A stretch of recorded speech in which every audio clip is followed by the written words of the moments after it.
Si j'avais à dire une chose qu'on a fait en 2011 qui caractérise notre année, c'est la Maison du développement durable. C'est un lieu de regroupement et de diffusion, donc d'éducation du public. Et on a aussi construit, ce faisant, l'un des bâtiments les plus écologiques au pays. Cette année, on a célébré le 15e anniversaire de l'agriculture soutenue par la communauté, qu'on appelle aussi le projet de fermiers de famille. Les fermiers, qui sont plus d'une centaine sur le réseau, livrent des paniers partout à travers le Québec. Oui, la Commission métropolitaine de Montréal a annoncé une décision historique, celle de freiner le dézonage sur les terres agricoles dans la grande région de Montréal.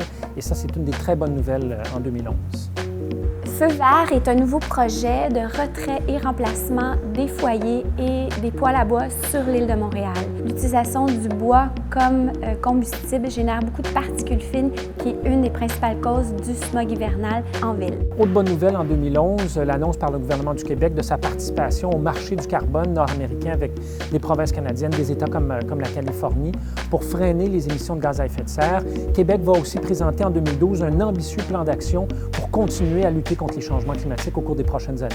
L'échangeur Turcot a été un dossier clé pour nous en 2011. Équiterre est intervenu avec ses partenaires pour dire il faut plus de transport en commun dans cet ouvrage-là et il faut aussi réduire la taille de l'ouvrage pour qu'il y ait moins de voitures qui y passent. Grande ombre au tableau en 2011, l'annonce du gouvernement Harper du retrait formel par le Canada du protocole de Kyoto. Nous sommes le premier pays au monde à poser ce geste-là. Et c'est clair maintenant que pour le gouvernement Harper, il n'y a qu'une seule priorité, vendre le pétrole sale des sables bitumineux à n'importe quel prix. Le gouvernement du Québec a répondu à la presque totalité de nos demandes sur les gaz de schiste.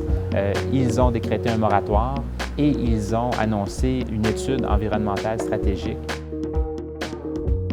En 2012 aura lieu la conférence des Nations unies sur le développement et l'environnement, Rio + 20. Équiterre y sera pour faire la promotion de solutions qui s'appliquent tant au Québec qu'en Amérique du Nord que sur l'ensemble de la planète. En 2012, au niveau de l'agriculture, nous allons travailler avec les hôpitaux et les C3S pour les aider à faciliter l'achat de produits locaux dans leurs institutions.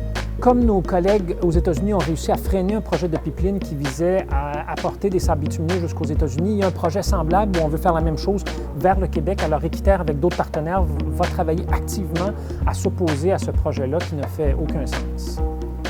Les employés d'Équiterre vous souhaitent Bonne année 2012!